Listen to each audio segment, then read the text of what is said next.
My fitness journey started in 2013. I was 15 years old when I decided I wasn't good enough for the beauty standards that I was pressured by. I admired girls who were naturally thin and aspired to be like them, as I wasn't. I would used to think that if I had a thigh gap, I'd be more valued, more happy, more fitspo. That is what I desired. That was diet culture pressure. Back then, body positivity wasn't like how it is now. I wasn't unhealthy when I first started to lose weight, but at the same time, I wasn't healthy in terms of the food that I was providing myself, with actual nutrient-dense food. So initially, I thought I was improving myself through eating cleaner, when actually I was driven and focused on becoming smaller because that was my understanding of healthy. That led me to a series of an eating disorder, body dysmorphia, and a toxic orthorexic relationship with food. Back then, I tried every single diet you could think of. Paleo, intermittent fasting, keto, low carb days, high carb days, training every day, Pilates, excessive cardio. I lost my period for 7 years. I put my physical appearance first for so many years. Even when I got better and thought I was eating more than I did when I first started. Even when I did give my body rest and started to build muscle, yet I still simply was not eating enough. Those thoughts remained in my head until around late 2019 and early 2020, where I finally decided that I needed to gain weight for my internal function and for my life. So I decided to film an experimental video today on eating like my past self during my clean eating phase. I don't understand why you're thinking of you had me at alone. So guys, we are going to throw it back all the way to 2015. It is currently the 22nd of March, so I'm going to go back on the 22nd of March 2015 on MyFitnessPal just to see what I ate on that particular day. During those times, I was in my clean eating phase, so I would only eat clean associated foods, nothing processed or anything like that.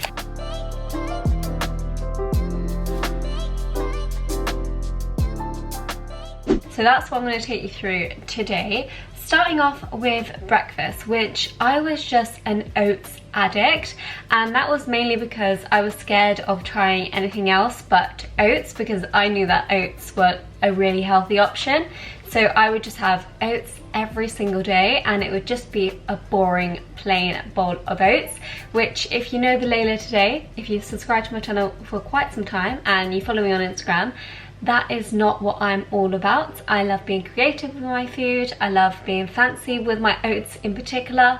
All kinds of oats, baked oats, overnight oats, cake oats, all the oats under the sun. That wasn't me back then. So today, we're just having my plain bowl of oats. Standard. So I've got my best friend here back in the day where I would track and measure every single thing you can think of. So we are going to measure my oats today. So usually I would have had only 30 grams of oats, which is actually half the portion that I would have today. And let me just show you what that looks like. That looks like that, which really is not enough. So I'm not willing to have that only amount today. So I'm actually going to double up the portion, even though that's not the purpose of this video, but I'm not willing to be hungry. So that looks so much better. Then I would add chia seeds, and I still add chia seeds to this very day. There's nothing wrong with any of these foods. It was just the amount that I was eating them. And then of course I would add protein powder, and I still add protein powder as usual, because protein powder is a really great source of protein and it's perfect for convenience. It also makes the oats and pancakes and waffles and all that jazz that I usually make taste really, really nice. So that is the main factor why I have protein. I know a lot of people ask me, and that is literally, other than the great protein source, that I have it. And then I would also add some kind of veggie to my oats, like courgette or carrots. So that's what I'm gonna add. And then finally some water, not plant-based milk, just water. Because I knew that those calories, those liquid calories counted, and water was the safer option.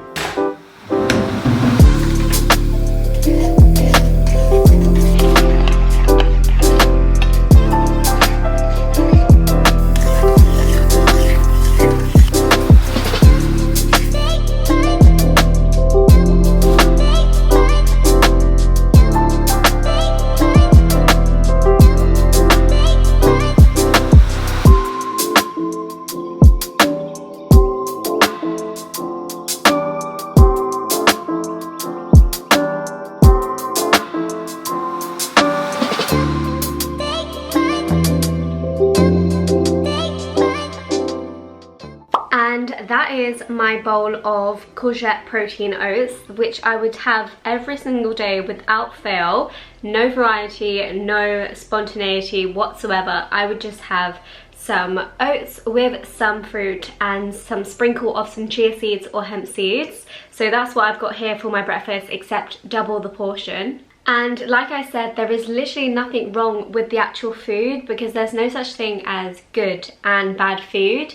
It was just the amount that I was eating in them and my associated thoughts of those foods being good for you and clean foods, and other foods being bad for you, and not willing to eat those particular foods as opposed to cleaner foods. So that is the main message for today, and not me trying to eat cleaner again. It's just a reflection upon my diet, which I did previously, and just to make some people aware that clean eating is not the be end and end of all. With anything, there should be no phases within your diet. Your diet and lifestyle choices is a lifestyle. It should be sustainable and something that you're willing to sustain throughout a lengthy period of time, and not just a shortcut or a fad diet or some sort of phase that you're going to upkeep for less than 2 months. So although I'm going to very much enjoy my oats, the inner Leila in me would rather pancakes today, but I'm going to have a bowl of oats instead. So I'll catch you guys next at my typical snack. So I am feeling much more peckish than I usually would at this time of the day, and I think it's because it was just a simple plain bowl of oats and it wasn't really my satisfaction level. Like, I would love to have a bit of like chocolate chips on there, maybe some peanut butter drizzled on with some syrup, and some more fruit, really, like banana and stuff like that, just so that the actual bowl is more filling. The strawberries, they were delicious, of course, and nutritious, but they just weren't as filling as I usually desire.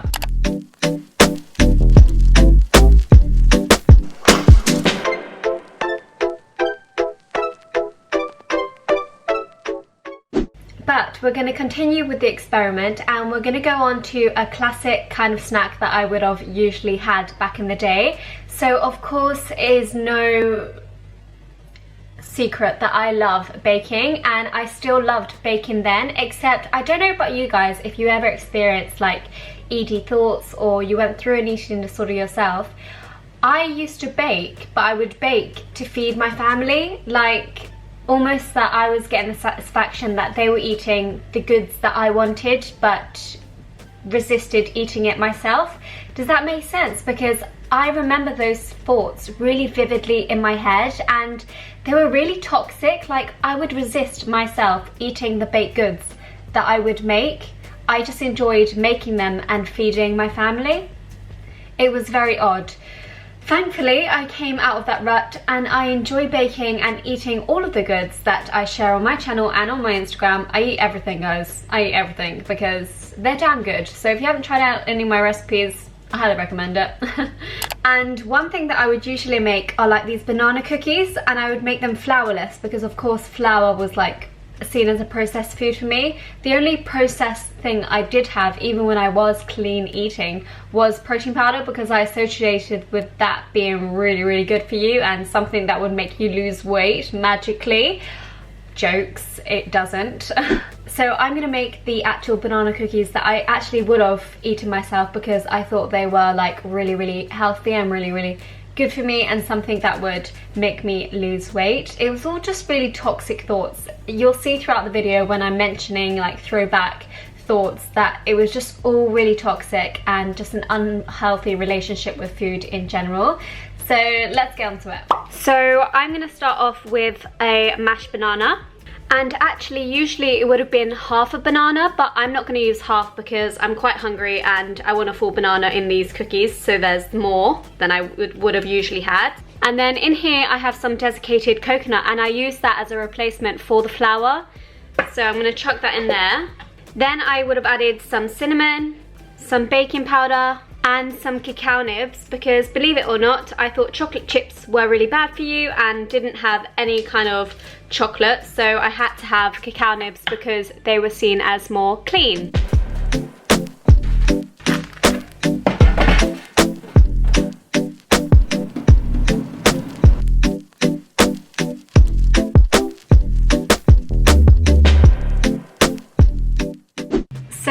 are, and to be honest, they look quite sad. Look how flimsy they look.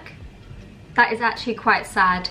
And also, I would have these cookies as like a little snack with a skinny bow tea, detox tea sort of thing. And because I was quite young, I didn't have a lot of money at 15. I would make my mum and dad buy me these teas. Isn't that right, Mum? Yes.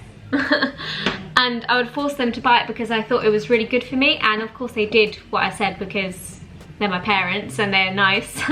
But obviously it wasn't the best thing for me. So instead of a skinny or detox tea, I'm just gonna have a green tea because that's what I would have had if they didn't get me it. As for these cookies, I'm gonna eat them, but they look very, very sad. Don't you think? Very sad. They're very yummy, don't get me wrong. It's just they're missing a bit of flour or maybe some oats or just some more thickness to them other than just banana and some desiccated coconut.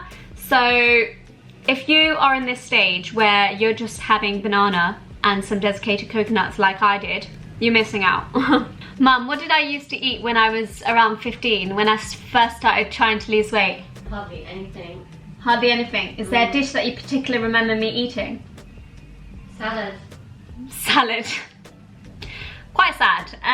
So now I'm just gonna eat my little pre-workout snack and then I'm gonna get onto my workout, which I'm not gonna torture myself into doing today because I used to work out like crazy. I'd go on my treadmill, I'd then go for a run, I'd then do loads of ab exercises because I thought ab exercises were gonna get me six-pack abs. Then I would do some HIIT exercises, maybe some Pilates, all in one day, by the way, sometimes twice a day. And even I used to exercise in the toilet, remember? Yeah. I used to exercise in the toilet because I was too young to go to the gym, and my mum would always tell me to stop banging, but I couldn't because I was doing a lot of jumping around. So I'm just gonna do my usual workout today and I'll meet you guys next at lunch. So lunch is served as I finished up my workouts, and I was good in the sense that I would actually eat after my workouts and wouldn't leave it a long period of time because that's what I was taught really. You had to eat after you worked out to be able to refuel, but I really wasn't fueling my body enough to be classed as actually refueling my body. I would say this bowl is probably less than 300 calories, which for me is not a sufficient meal. And what really is missing from this meal is a great source of protein and fats. Here I have some spinach with some cucumber, some red onions, tomato. I've also got some capers on there with some quinoa and bulgur wheat and some chickpeas. Whereas usually I would add some avocado there or a drizzle of olive oil or some sort of fat sauce for it to be bulked up and be more calorific. Then I would also add a source of protein. Although there's a source of protein in chickpeas, it's not really a sufficient amount as opposed to like soy chunks or tofu or tempeh. But back then, during my eating clean phase and when I first started tracking my calories and things like that, I was also becoming vegan, and in the supermarkets, tofu, tempeh and all of these like mock high protein meats were non-existent. There was no such thing as a vegan aisle, not even a vegetarian aisle in my local Tesco's, whereas nowadays it is packed full of different variations of vegan bacon and other vegan meat substitutes, which is absolutely amazing. But for me back then, there was such a lack of that, so my only alternative really was vegetables, which again, there's nothing wrong with vegetables. Vegetables are of course amazing and they offer that high nutrient value, but when you only have vegetables, they are not sufficient enough for them to just be a meal which is actually going to fuel your body. You need to be implementing both macro and micronutrients, and that comes from a variety of foods. And like I addressed already, there is no good or bad food. You just eat to your heart's content, really. And then for my dessert, I've got myself a fruit salad because I would literally have a fruit salad as like my sweet snacks after my lunch. I would always have something sweet after my lunch, and that has stuck with me until today also.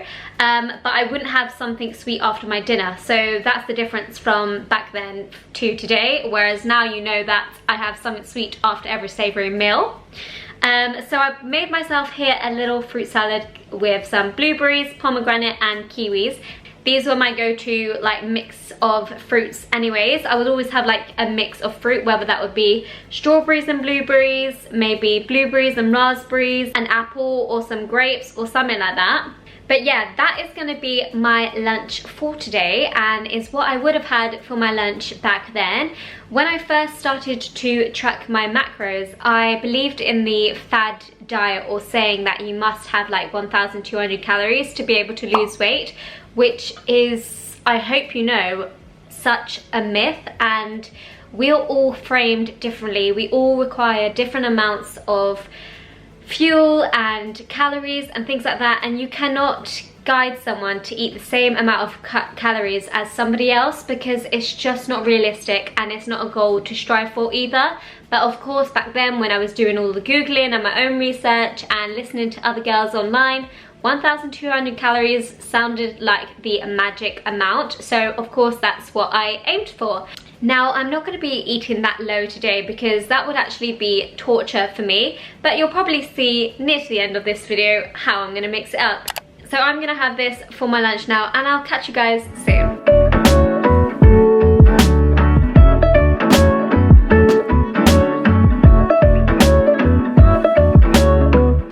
So guys, my dinner is served. I've got some white rice as opposed to brown rice, which is what I would usually have back in the day, but I wasn't going to make my way to the shops just to get brown rice for this video. So we've got white rice because that's what we've got in the house. Then we've got some broccoli, and then some sugar snap peas and some baby sweet corn. And this would literally be my dinner for a long time without fail, because I used to believe like consistency in your meals would make you lose weight also. And by the way, it is just gone by 6, which I had this rule in my head where if I ate over 6, I would gain weight, which obviously is a myth. What makes you gain weight overall is a calorie surplus over an extended period of time, and it's really hard to gain weight in some sense. So don't think that you can't eat after 6, because you definitely can, and then that's exactly what I do every single day and what I'm going to do today.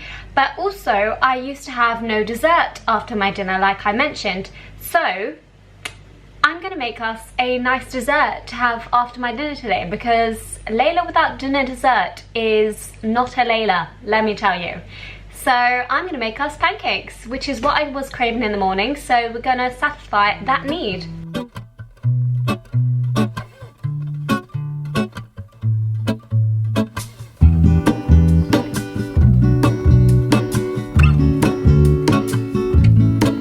There is a life I lead in this city, hurrying to cut my teeth.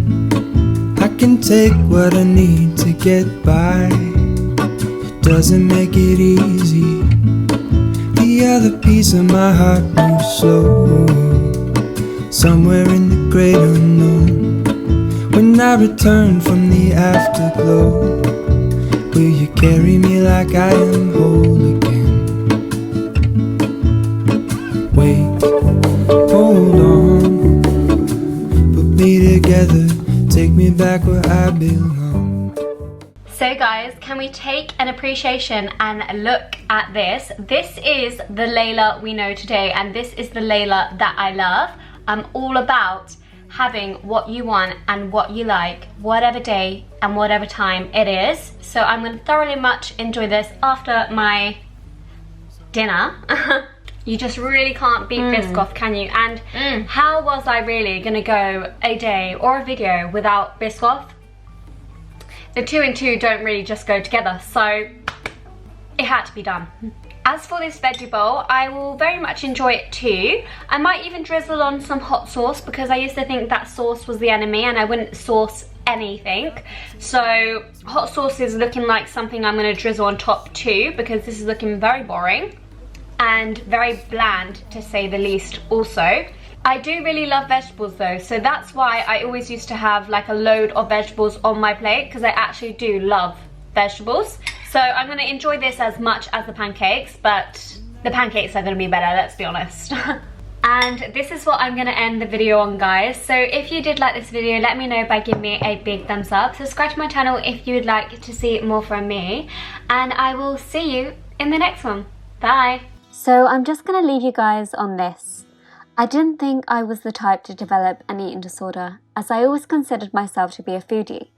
I didn't think I had what it took, but I misinterpreted and made assumptions using stereotypical ideals of disordered eating. A love for food is not enough to protect you from an eating disorder.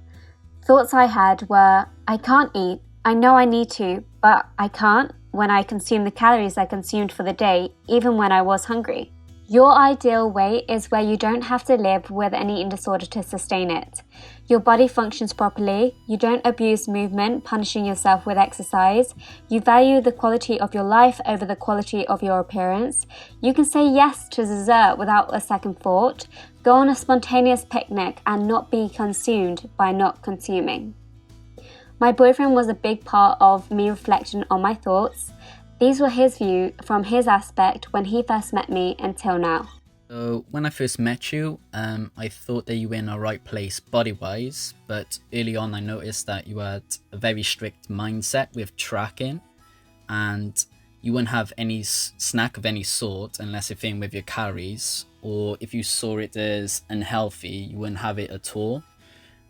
So over time I had to change your mindset with that, and to basically teach you that you don't have to be strict all the time. You could be a little bit more flexible, and basically reassuring you that if you go over your calories one day, it doesn't mean that you're going to gain fat overnight, and you can also enjoy the little things then.